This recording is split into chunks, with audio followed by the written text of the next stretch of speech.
Last में हमने 43 में देखा था कि इंडिया में जो फ्रीक्वेंसी है एसी सप्लाई की जो पावर आती है वो 50 हर्ट्ज पे आती है, ठीक है, इंडिया में। तो ये काफ़ी अच्छा क्वेश्चन है, एक तरीके का फैक्ट है एक।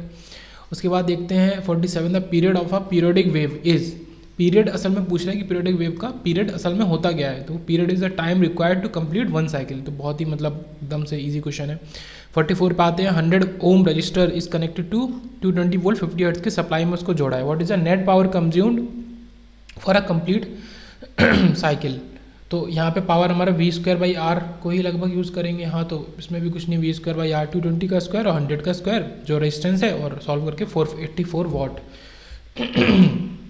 उसके बाद 45 में है, ये भी अच्छा क्वेश्चन है, एक तरीके का ये फैक्ट है कि when two sinusoidal quantities are said to be in phase quadrature. क्या चीज़? Phase quadrature. That phase difference क्या होगा? तो फेज क्वाड्रेचर में फेज डिफरेंस क्या होता है असल में, वो ये पूछ रहे हैं, वो होता है 90 डिग्री।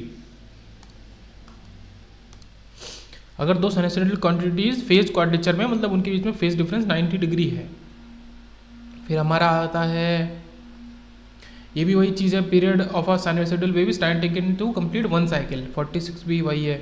48 पे आते हैं कि यहाँ पे क्या साइनसॉइडल सिग्नल है, ये एक हमारा I1 है, ये है जिसको मैंने मार्क कर दिया 10 sin ωt प्लस π/3। दूसरा I2 है 15 sin ωt माइनस π/4 है। उनके बीच स्थित फेज डिफरेंस का अंतर, मतलब फेज डिफरेंस हमको बताना है एंगल में। तो सीधे आंसर देखते हैं कि ये हमारा पहला है, ये दूसरा है। एंगल π/3 माइनस और माइनस π/4, मतलब माइनस माइनस प्लस, तो ये ऐड होके बना देगा 105 डिग्री। तो कुछ भी नहीं था, बस ये बताना था। उसके बाद आते हैं क्वेश्चन नंबर पहले 49 देखते हैं। ये भी फैक्ट है कि जो इंडिया में सप्लाई आती है, एसी सप्लाई आती है 220 वोल्ट की, तो ये 220 वोल्ट असल में क्या है, मतलब वोल्टेज की कौन सी वैल्यू है? आरएमएस वैल्यू हो सकती है, पीक वैल्यू हो सकती है, एवरेज हो सकती है। तो ये हमारा आरएमएस वैल्यू आती है। जितनी भी वैल्यूज़ यहाँ पे हम यूज़ करते हैं सब आरएमएस वैल्यूज़ होती हैं, वोल्टेज की, पावर की, ये सब फैक्ट है ये एक। उसके बाद ये आता है कि धारा और वोल्टता के बीच अगर π/2 का डिफरेंस है तो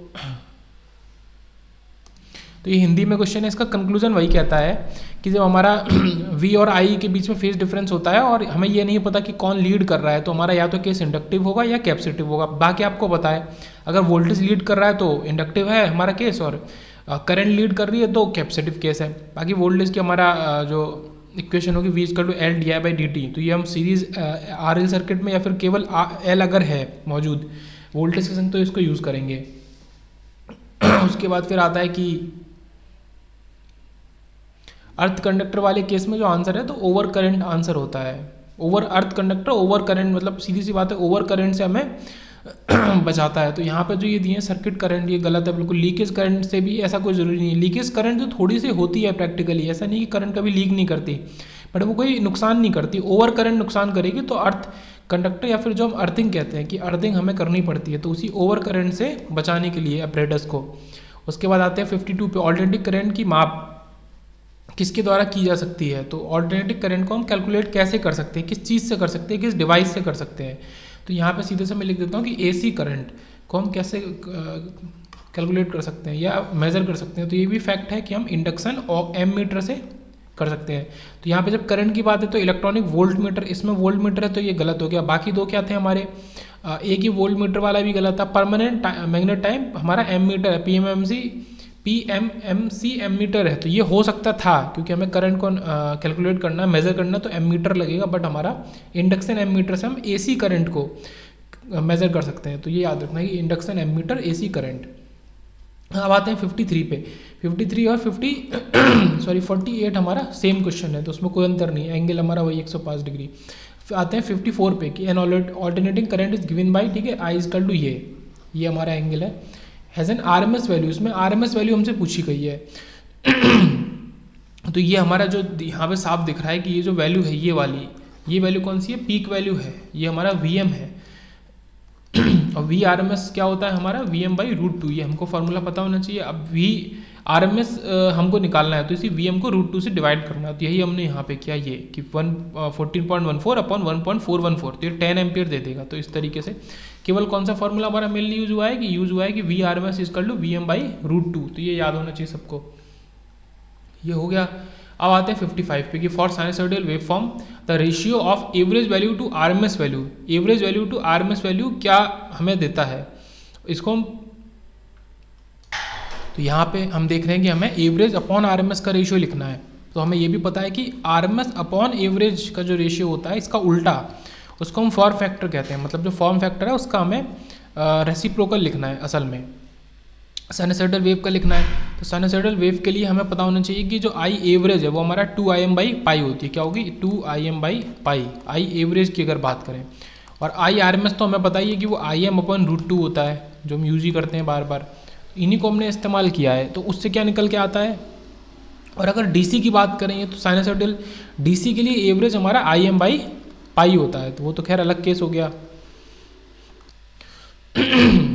तो यहाँ पे हम 2Im/पाई और अपॉन ये पूरा, ये मैं दिखाऊँ हाईलाइट करके, ये 2Im/पाई अपॉन Im/√2, Im से Im कैंसिल होके बाकी जो वैल्यूज तो 2√2/पाई आ जाएगा। तो हमारा आंसर ये आ गया। अगर हम फॉर्म फैक्टर पूछें तो वो आ जाएगा पाई अपॉन 2√2, क्योंकि फॉर्म फैक्टर हमारा आरएमएस अपॉन एवरेज होता है और ये हमसे एवरेज अपॉन आरएमएस पूछ रहा है। तो इतनी सारे डिटेल जो है, मतलब इसकी ज़रूरत नहीं है यहाँ पे इस सब की। मेन क्या चीज़ है कि ये जो वैल्यूज़ हैं ये हमें पता होनी चाहिए कि एवरेज वैल्यू कितनी है साइनसॉइडल की और आरएमएस वैल्यू। आरएमएस पता ही है Im/√2, एवरेज वैल्यू 2Im/पाई, 2 ऊपर रहेगा, उनको डिवाइड करके एट द मोमेंट वहीं पे सॉल्व कर लेंगे। उसके बाद 56 पे आते हैं। तो peak value of a sine wave is 100 volt, it's average value is, तो 2Vm/पाई हमने जस्ट अभी देखा था कि V एवरेज इज 2Vm/पाई, तो ये याद हो जाना चाहिए। V एवरेज इज 2Vm/पाई, तो 2Vm मतलब 100 अपॉन पाई लगा के इस वैल्यू सॉल्व कर देंगे तो 63.6 वोल्ट आ जाएगा। उसके बाद 57 पे आते हैं। An alternating voltage is given by V equal to 100 sin 340t volt, what will the RMS value. तो एक जो ऑल्टरनेटिंग वोल्टेज की वैल्यू पूरी इक्वेशन दे दी है कि 100 इंटू साइन ये सब, तो 100 जो ये दिख रहा है ये क्या है हमारा, ये पीक वैल्यू है। तो आरएमएस हमारा पीक अपॉन √2, तो 100/√2 70.7 वोल्ट दे देगा। तो छोटे छोटे फॉर्मूले वो यहाँ पे यूज़ हो रहे हैं। उसके बाद यहाँ पे करंट की वैल्यू पूरी दी है कि I equal to 10 sin 300t minus 3π/8 is produce when a voltage is, अब वोल्टेज दिया है 30 sin 300t। तो यहाँ पे हमसे पूछा था एस्टिमेटेड वैल्यू ऑफ इम्पिडेंसेस। तो वोल्टेज दिया है, करंट दिया है, पर दोनों की एसी वेवफॉर्म की वैल्यूज़ दी हैं हमें वोल्टेज करंट की। तो यहाँ पे हम जब Z निकालेंगे तो हम, ज़रूरी नहीं है कि V और I की आरएमएस वैल्यू ही लें, हम एवरेज ले सकते हैं। बट यहाँ पे मेन चीज़ क्या है कि दोनों जो ये जो Z निकाल रहे हैं, तो दोनों जो वैल्यू है V और I, उनकी एक तरीके की वैल्यू होनी चाहिए, या तो आरएमएस लो या तो दूसरी लो। तो V RMS upon I RMS हमने ली। अब ये जो इक्वेशन है इसमें जो 10 है और 30 दिया है, ये हमारी जो इनका मैग्नीट्यूड है बाहर साइन के बाहर, तो वो हमारा आरएमएस वैल्यू ये 30/10 सीधे से 3 ओम निकल जाएगा। तो डायरेक्ट आंसर निकल गया 3 ओम, देखते ही निकल जाएगा। उसके बाद इधर जो क्वेश्चन बचे थे वो देख लेते हैं। ये क्वेश्चन काफ़ी ज़्यादा इम्पॉर्टेंट है और काफ़ी ज़्यादा ट्रिकी कह सकते हैं, नहीं भी कह सकते, समझ में आ गया तो अच्छी बात है, नहीं तो इम्पॉर्टेंट है। लेकिन अ filament lamp of 40 what 110 volt का है, इस connected in series with the resistance R। तो एक ये फिलामेंट बल्ब है, ये इतनी इसकी रेटिंग है 40 वॉट और 110 वोल्ट, इसको एक R के संग सीरीज में रेजिस्टेंस के संग जोड़ दिया है, ठीक है। If the supply voltage is 230 volt, और सप्लाई वोल्टेज दे दिया हमें 230 volt, the value of resistance R would be. तो मैं ऊपर क्वेश्चन को हटा देता हूँ, सीधे इधर आते हैं कि ये कंडीशन है। यहाँ पे कंडीशन क्या है कि ये बल्ब है, उसके संग एक रेजिस्टेंस सीरीज में जोड़ा है, एक सप्लाई से जोड़िए 230 वोल्ट की, इसकी रेटिंग दे दी, R की वैल्यू पूछ रहा है। तो अब इस क्वेश्चन में ऐसे देख के तो समझ में नहीं आता, मतलब एकदम से R की वैल्यू कैसे निकाल देंगे। बट यहाँ पे क्या चीज़ है, एक तो क्या बता रहा है कि सीरीज कनेक्शन है, तो यहाँ पे I रहेगा सेम। अब I सेम रहेगा मतलब जो करंट बल्ब से फ्लो होगी वही करंट रजिस्टेंस से फ्लो होगी। अगर रजिस्टेंस के अराउंड हम वोल्टेज निकाल लें और करंट निकाल लें किसी भी तरीके से, तो हम टोटल रेजिस्टेंस की वैल्यू निकाल सकते हैं। तो यहाँ पे सीधे डायग्राम को देखते हुए करेंगे। यहाँ पे हमने किया क्या है कि इसकी जो रेटिंग दी है 110 वोल्ट, यहाँ पे सबसे पहला जो शुरुआत करेंगे वो कैसे करेंगे, बल्ब की जो रेटिंग है 110 वोल्ट उसको लिखेंगे वोल्टेज अराउंड बल्ब, 110 वोल्ट मैंने लिख दिया। अब क्योंकि टोटल वोल्टेज 230 वोल्ट था, तो जो वोल्टेज बच जाएगा वो कहाँ जाएगा, वो जाएगा रेजिस्टेंस पे। तो रेजिस्टेंस के अराउंड वोल्टेज तो हमने बहुत आसानी से निकाल लिया है कि बल्ब का तो दिया है, टोटल दिया है, जो बचा वो रेजिस्टेंस का। अब ये अलग अलग वोल्टेज हमने निकाल लिया। अब यहाँ पे हमें क्या निकालना है, करंट की वैल्यू निकालनी है। करंट की वैल्यू निकालने के लिए हम क्या यूज़ करेंगे, P इक्वल टू, मैं यहाँ लिखता हूँ P इक्वल टू VI वाला चीज़ यूज़ करेंगे। तो पावर की रेटिंग हमें दी है 40 वॉट और वोल्टेज हमें दिया है 110 वोल्ट, उससे I निकाल लेंगे। मतलब ये जो रेटिंग दी है 40 वॉट 110 वोल्ट जो क्वेश्चन में गिवन है, डायरेक्ट इसी से आप निकाल सकते हो आई। ओके, इसी से आई निकालेंगे तो ये हमारा 40.110 मतलब ये जो दिख रहा है, ठीक है, 0.3636 एम्पेयर आ जाएगा। अब यही 0.3636 एम्पेयर हमारा फ्लो होगा रेजिस्टेंस के अराउंड। तो ये रेजिस्टेंस के अराउंड V बाई आई, उसके अराउंड वोल्टेज हमने पहले ही निकाल लिया 120, जो कि बच गया 230 में से 110 अलग निकल गया, अब बचा 120, और ये करंट निकाली, उससे हम निकालेंगे तो हमारा आंसर आ जाएगा 330 वोल्ट।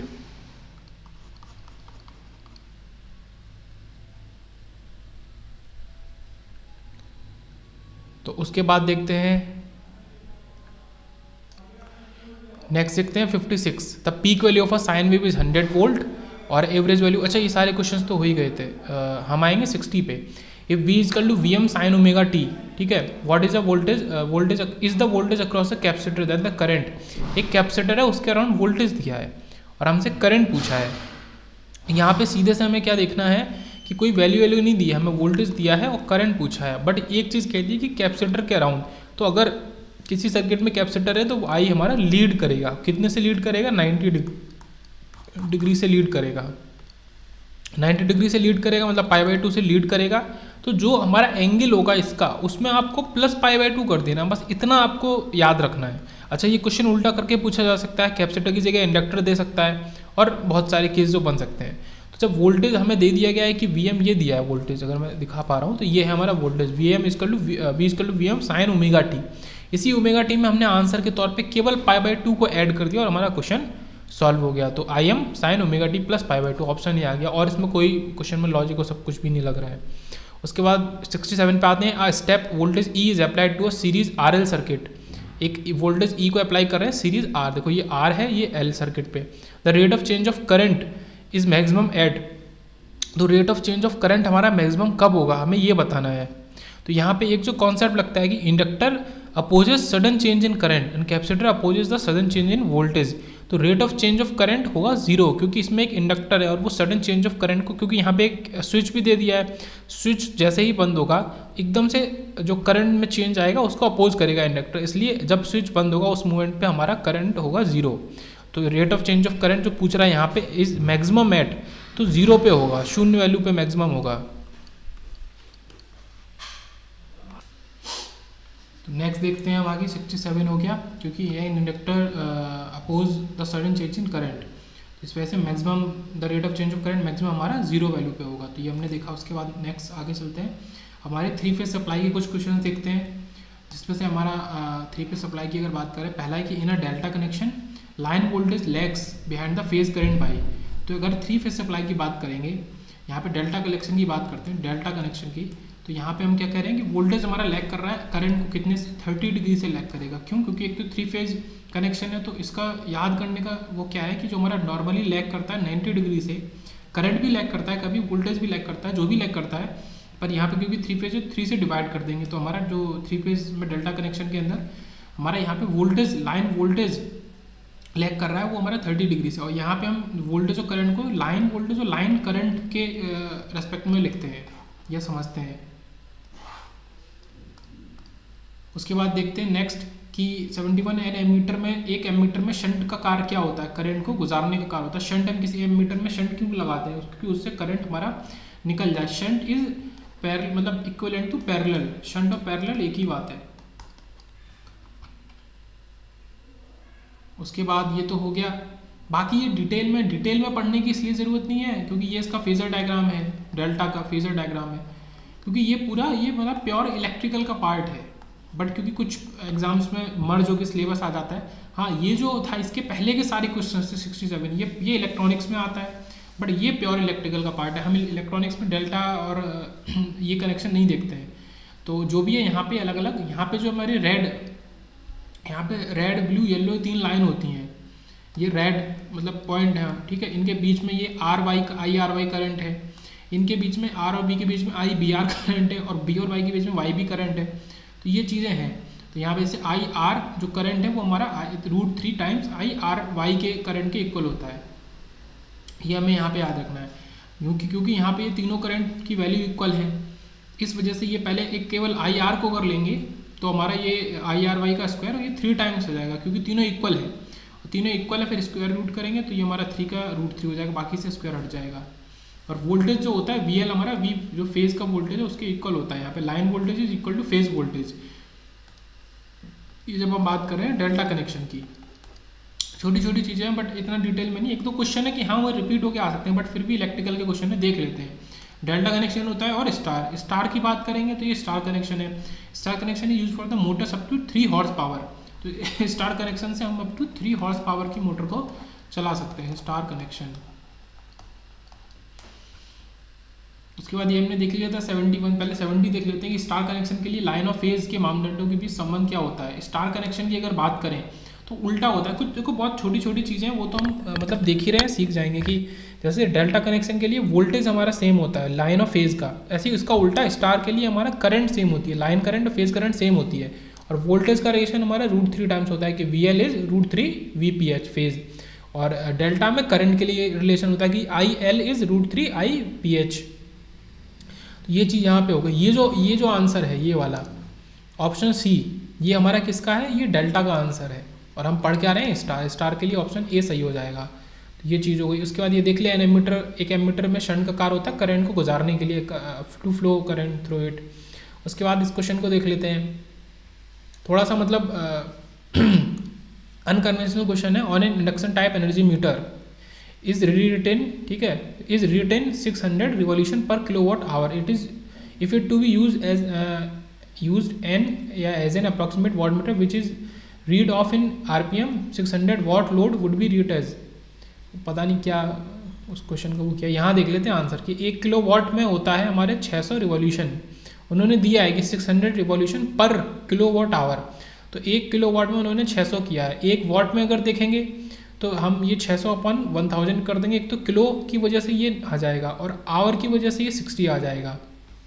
यहाँ पे 2 बातें हैं, ये तो हमारा आया है किलो की वजह से, वो जो 1000 से इस वैल्यू को डिवाइड किया है, आवर की वजह से हमने, और ये जो पूरा है ये 1 किलोवाट आवर लिखा है। 1 किलोवाट आवर में 600 रिवॉल्यूशन है, ये आवर की वजह से आया है। तो ये क्या किया है इनने, ये जो पूरी यूनिट है हमारा रिवॉल्यूशन पर किलोवाट आवर, ये था रिवॉल्यूशन कितने थे 600। अगर यहाँ से हमें इसको किलो हटाना है, आवर हटाना है, तो वही चीज़ हमने करी है कि 1060 से डिवाइड कर दिया और केवल वाट बचा। तो 1 वाट की जो वैल्यू निकाली वो इतनी आई। इसी को हम सॉल्व कर देंगे। यहाँ पे हमसे आखिरी में पूछा है कि 600 वाट कितना रीड करेगा। मतलब ये जो हमने निकाल रहे हैं, ये सबको अगर मैं हटाऊँ, ये जो निकाल रहे हैं ये तो इनने 1 वाट के लिए निकाला, 1 वाट के लिए ये है, तो 600 वाट के लिए क्या है, 600 से मल्टीप्लाई कर दिया। फिर इसको सॉल्व करेंगे तो हमारा 6 RPM आ जाएगा, 6 रिवॉल्यूशन पर मिनट आ जाएगा। और क्योंकि आंसर हमारा पर मिनट में है, इसी वजह से हमने केवल 60 से डिवाइड किया जब हमने आवर को चेंज किया है। अगर सेकंड में करना होता तो 60 × 60 से डिवाइड होता, ये चीज़ थी। उसके बाद देखते हैं नेक्स्ट 73 देखते हैं। यहाँ पे आ रहा है कि the major cause of creeping in an energy meter is, ठीक है, ये अच्छा इंपॉर्टेंट क्वेश्चन है। इलेक्ट्रॉनिक्स का ही क्वेश्चन है, पूछा मतलब इलेक्ट्रिकल क्वेश्चन है पर इलेक्ट्रॉनिक्स में पूछा जाता है कि क्रीपिंग का मेजर कॉज क्या है, तो ओवर कंपेंसेशन फॉर फ्रिक्शन। तो ये अच्छा क्वेश्चन है, काफ़ी इंपॉर्टेंट है, पूछा जा सकता है। मतलब मेरा कहने का मतलब ये है, तो क्रीपिंग वर्ड अगर कहीं आता है और किस में आता है, एनर्जी मीटर में आता है, तो उसका मेन कॉज, मेजर रीजन क्या, ओवर कंपेंसेशन फॉर फ्रिक्शन। उसके बाद ये आ गया, अब इसमें यहाँ पे ये दिया है अन्य कारण, ठीक है, और रीजंस भी हैं क्रीपिंग के। पहले क्रीपिंग को समझ लेते हैं क्या होता है। बिना किसी लोड पर डिस्क की धीमी गति में चलना या रोटेशन करना, मतलब आपने कोई लोड नहीं दिया डिस्क पे, एनर्जी मीटर के अंदर डिस्क होती हैं और बिना लोड के भी वो धीमी गति से चल रही है, तो वो उसका रीजन क्या है, क्रीपिंग। उस फिनोमेना को हम कहते हैं क्रीपिंग। उसके एक रीजन तो हो गया over compensation for static friction, ये हो गया। दूसरा शंट मैग्नेट या फिर मैकेनिकल वाइब्रेशन की वजह से या फिर टेम्परेचर बहुत ज़्यादा बढ़ने की वजह से, ये सारे रीजन है क्रीपिंग के होने के। तो ये हो गया। उसके बाद 74 पे आते हैं कि watt meter can't be design on the principle of. तो वाट मीटर को हम किस चीज़ के प्रिंसिपल से बना सकते हैं, तो इलेक्ट्रोस्टैटिक इंस्ट्रूमेंट की तरह बना सकते हैं, थर्मोकपल इंस्ट्रूमेंट की तरह बना सकते हैं, इलेक्ट्रोडायनेमिक की तरह बना सकते हैं, but can not be design on the principle of. हमारा ऑप्शन तो यही सही होगा सी, बट ये गलत है, मूविंग आयरन इंस्ट्रूमेंट। तो वाट मीटर कभी भी मूविंग आयरन इंस्ट्रूमेंट टाइप का नहीं होता है। एक ये क्वेश्चन इंपॉर्टेंट हो गया। उसके बाद 75 पे आते हैं कि 4 ध्रुव मतलब पोल, 4 पोल 1500 RPM, ऑल्टरनेटर एक तरीके का, तो यहाँ पे हमें ये फ्रीक्वेंसी बतानी है, बस यहाँ पे फ्रीक्वेंसी बतानी है, इतना समझ में आना चाहिए। अच्छा, यहाँ पे one of the most important formula है, इसी फार्मूले पे और इस फार्मूले में एक चीज़ और जुड़ जाती है, वन माइनस जो स्लिप रिंग की वैल्यू होती है, तो वन माइनस करके फिर मल्टीप्लाई करते हैं, तो वो चीज़। तो ये मैं क्यों बोल रहा हूँ, क्योंकि यही क्वेश्चन, इसी फार्मूले पे क्वेश्चन गेट 2022 IN में पूछा गया है। ऐसा ही क्वेश्चन है, थोड़ा इससे और एडवांस क्वेश्चन है। तो यहाँ पे जो बेसिक फार्मूला है कि NS क्या है, ये हमारा RPM को दर्शाता है। इसको हम ये स्पीड बोलो या RPM बोलो, उसको NS से लिखते हैं यहाँ पे जनरेटर मोटर के अंदर। और इसको 120 F अपॉन P, P क्या है, नंबर ऑफ पोल। तो बड़ा इजी क्वेश्चन है, F हमें निकालना है। ये हमें RPM दिया 1500, ये 120 तो कांस्टेंट है, F अपॉन पोल है 4, इससे हम F निकालेंगे तो 50 हर्ट्ज हमारी फ्रिक्वेंसी आ जाएगी, तो 50 हर्ट्ज ऐसे आंसर आएगा। तो इस फॉर्मूले पे मैं बोलूँ तो बहुत सारे क्वेश्चन बन सकते हैं। आपको P नहीं देगा, P पूछ सकता है, F तो पूछा ही है, NS पूछ सकता है। तो ये सारी चीज़ें, इसमें क्या होता है कि अगर आपको स्लिप की वैल्यू दी है, मान लो स्लिप की वैल्यू को बहुत छोटी वैल्यू होती है 0.04, तो आप इस फॉर्मूले में मल्टीप्लाई कर देते हो 1 माइनस वही स्लिप की वैल्यू S, तो वो आंसर बदल जाएगा। तो ये NS = 120 F by P, ये फॉर्मूला इंपॉर्टेंट है। उसके बाद आता है 76 कि in a 3 phase 400 volt 50 hertz supply the phase two neutral voltages. तो फेज टू न्यूट्रल वोल्टेज हमको बताना है। तो जो ये हमें वोल्टेज दिया है, ये तो हमें RMS वोल्टेज दिया है, मतलब ये टोटल वोल्टेज दिया है, हमें फेज वाला वोल्टेज बताना है। तो 400/√3 यहाँ पे वोल्टेज हो जाएगा। जो हमने ऊपर देखा था कि हमारा VL हमारा √3 VPH था ना, तो ये VPH ही बताना है। तो ये √3 चला जाएगा VL के नीचे, तो यही चीज़, ये लाइन वोल्टेज हमें दिया 400, उसमें √3 से डिवाइड करके आपका आंसर आ जाएगा 230 वोल्ट, जो हमने ऊपर देखा था। उसके बाद आता है 77 कि delta connected load with resistance 6 ohm and inductive reactance 8 ओम। तो 6 और 8 ओम दो चीज़ें हैं। In each phase is supplied by 3 phase 400 volt 50 hertz AC supply. The value of total power down is, दो चीज़ें हैं, एक हमारा रेजिस्टेंस है, एक इंडक्टर है। ये इंडक्टिव रिएक्टेंस की उसकी XL की वैल्यू दे दी है 8 ओम, फ्रिक्वेंसी दे दी है, 3 फेज 400 वोल्ट की सप्लाई दे दी है, और टोटल करंट पावर हमसे पूछा है। पहले टोटल इंपेडेंस निकालेंगे, तो इससे निकालेंगे Z = √R² + XL², ये हमें आता ही है। 6² 8² इसने दे दिया 10, Z आ गया 10 ओम टोटल। अब हम पावर फैक्टर निकालेंगे, क्योंकि पावर हमें निकालनी है, और AC में अगर पावर की बात आती है तो वहाँ पे VI cos थीटा या cos फाई ही पावर हमारा मेन होता है। अगर AC की बात करें, DC में तो आप सीधे से VI लिख सकते हो। तो ये चीज़ है, इसके लिए cos, तो R हमें पता है, Z हमने निकाल लिया, तो 3/5 आ गया। अब हम I निकालेंगे, वो होगा VY/Z, वो हम डायरेक्ट V और Z से निकाल सकते हैं। यहाँ पे पावर फैक्टर मतलब cos फाई की जरूरत नहीं है। तो 400 वोल्ट हमें क्वेश्चन में गिवन है, Z हमने निकाला 40 एम्पियर। अब हम पावर निकालेंगे टोटल, तो यहाँ पे एक ही बार की पावर निकालेंगे, तो जो R और L है उनको एज अ Z पूरा एक इम्पिडेंस की तरह, एक सिंगल इम्पिडेंस की तरह ट्रीट करेंगे। तो V हमें 400 गिवन है, I हमने 40 निकाला है, cos फाई हमने निकाला है 3/5, तो इससे 96 वाट 100 वाट या 9.6 किलोवाट ये आ गया। अब क्योंकि 3 फेज यहाँ ऑप्शन में तो एक में भी ये गिवन नहीं है, 3 फेज की बात करनी है, तो इस काम 3 गुना कर देंगे, क्योंकि 3 फेज सप्लाई की बात हो रही है। तो जो पावर है इसका 3 टाइम्स कर देंगे, तो वो हमें दे देगा 28.8 किलोवाट। काफ़ी सारे छोटे छोटे कॉन्सेप्ट लगे हैं, गलती होने के बहुत ज़्यादा चांसेस हैं इसमें। तो देखते हैं 78 कि measurement of power of a 3 phase balance load is done using 2 watt meter method. तो एक मेथड है, इसको याद रख लेंगे, इस नाम को 2 watt meter method, power measurement के लिए है, ठीक है। 3 फेज बैलेंस लोड की हम इससे मेजरिंग कर रहे हैं। If the ratio watt meter readings are 2:1 then power factor would be. तो काफ़ी अच्छा क्वेश्चन है। इन्होंने कह दिया कि जो उसकी रीडिंग है वो 2:1 देती है। 2 वाट मीटर है, दोनों का जो अलग अलग वाट मीटर का रेशियो वाट मीटर रीडिंग 2:1। तो हमसे पूछ रहा है कि पावर फैक्टर फिर कितना होगा। तो मतलब हम एक चीज़ ये सीख रहे हैं कि रेशियो को देखते हुए भी हम पावर फैक्टर को बता सकते हैं। कैसे बता सकते हैं वो अभी देखते हैं। तो यहाँ पे फॉर्मूला हमारा यूज़ होता है tan phi = √3 W1 - W2 / W1 + W2, ये फॉर्मूला हमारा यूज़ होता है। तो इसमें हम क्या करेंगे, ये जो W1 W2 है, ये दोनों की रीडिंग ही है, और दोनों का रेशियो हमको दिया है। मतलब एक की रीडिंग हम 2 मान सकते हैं, तो दूसरी 1, उसका आधा हो जाएगा, या एक की 1 तो दूसरी 2, तो वही चीज़ हमने करी है। तो यहाँ पे ये 1/5 आ गया, ठीक है। ये सॉरी 1/5 नहीं, 1 ये 2 + 1 है, 1/3 आ गया। तो ये क्या बन गया, ये 1/√3 बन गया टोटल tan phi। तो जिससे हम tan phi हमारा इतना आ गया, उससे हम फाई निकाल सकते हैं। तो इस tan phi से हम पावर फैक्टर क्या होता है cos फाई। अगर हम उल्टा चलें, इस क्वेश्चन को पीछे से सॉल्व करें, तो कॉस फाई निकालने के लिए हमें किसकी ज़रूरत है, फाई की ज़रूरत है। फाई को निकालने के लिए हम कैसे भी निकाल सकते हैं, अगर हमें टेन फाई पता चल जाए, अगर हमें साइन फाई पता चल जाए, है ना, तो हम फाई निकाल सकते हैं। तो टेन फाई का फॉर्मूला होता है बाकायदा, इस फॉर्मूले को यूज़ करके फाई निकालेंगे, उस फाई से कॉस फाई निकाल लेंगे। तो कॉस फाई का फॉर्मूला वैसे भी तो 1/, अगर हम टेन इनवर्स भी ना भी करें तो भी 1/√1 + tan स्क्वायर फाई, ये करके निकाल सकते हैं। तो ये हम जब 1/1 + इसका स्क्वायर करेंगे तो ये कुछ ऐसा आ जाएगा, ये दे देगा कॉस फाई 0.866, तो 0.866 आ गया हमारा। अच्छा, ये क्वेश्चन को वैसे भी याद, यही का क्वेश्चन है, आ सकता है हमारे एग्जाम में भी, कि इसको ऐसे याद रख लेंगे कि 2 वाटमीटर मेथड है और रेशियो हमको गिवन है और कॉस फाई पूछा है, तो हम ऐसे याद कर लेंगे, अगर रेशियो 2:1 है तो 0.866 आंसर है, अगर ये क्वेश्चन रिपीट होकर आता है तो। उसके बाद हमारा क्वेश्चन नंबर, ये तो हमने 77 देख लिया। 79 which of the following is not type of watt meter, तो वाट मीटर का कौन सा हमारा टाइप नहीं है, नॉट अ टाइप। तो हमारे कौन कौन से हैं वो देख लेते हैं, उनको मैं ग्रीन से कर देता हूँ। Induction type watt meter, dynamometer watt meter, electrostatic, ये सारे हैं। हमारा मूविंग कॉइल, परमानेंट मैग्नेट हमारा वाट मीटर का टाइप नहीं है, तो ये हमें याद रखना है।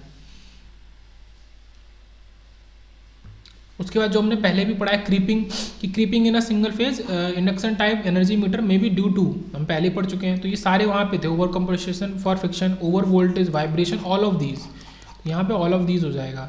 उसके बाद बात करते हैं 84 की, power factor of an electric bulb is. अच्छा, इस तरह के क्वेश्चन बहुत फेवरेट होते हैं, जो ये UPPSC होता है या फिर UPPSL AE या इस तरीके के एग्जाम्स में, बहुत ही शॉर्ट क्वेश्चन हो, क्रिस्प एकदम, एक लाइन का हो, छोटा सा उसका आंसर हो, तो ये ज़्यादातर पूछे जाते हैं। तो power factor of an electric bulb की बात करेंगे तो वो यूनिटी होता है, ये हमें याद रखना है। इलेक्ट्रिक बल्ब में क्या है, केवल और रेजिस्टेंस है, तो केवल रेजिस्टेंस है तो उसका पावर फैक्टर यूनिटी होगा, तो और कुछ होगा नहीं, तो इसका आंसर तो यही हो गया। तो ये चीज़ हो गई। उसके बाद नेक्स्ट चलते हैं 85 पे चलते हैं कि the sum of 2 wattmeter readings in a 3 phase circuit gives. तो ये कह रहा है कि 2 वाटमीटर रीडिंग का सम अगर देखें 3 फेज सर्किट में, तो वो हमको total current in the circuit देता है। यहाँ पे टोटल की बात हो रही है, तो टोटल क्या देगा, रेजिस्टेंस नहीं देगा, वोल्टेज ड्रॉप दे सकता है, ठीक है, टोटल पावर दे सकता है, पर वो total current in the circuit देता है अगर सम ऑफ 2 वाटमीटर रीडिंग की बात करें। ओके, तो टोटल करंट जो IL है वो देता है। उसके बाद देखते हैं क्वेश्चन 81, एक 40 वाट का बल्ब है, burst for an average of 10 hour, 10 घंटे के लिए जलता है, एक दिन में और एक हफ्ते में चलता है पूरा, ठीक है। द वीकली कंजप्शन, तो यहाँ पे इस तरह के क्वेश्चन होते हैं काफ़ी आसान। इसमें क्या है, हमको हर चीज़ का मल्टीप्लाई करते चले जाना है। देखो 40 वाट का बल्ब मतलब 40 वाट, 10 घंटे एक दिन में, और हर दिन मतलब एक वीक में चलता, तो एक वीक में 7 दिन, तो 7, तो 40 × 10 × 60, ये हमको बना दिया 2800 वाट आवर। यूनिट में हम आवर लेंगे, ओके, तो वाट आवर, क्योंकि ये जो 10 है ये किस में यूज़ किया, ये आवर में यूज़ किया, तो 2800 वाट आवर।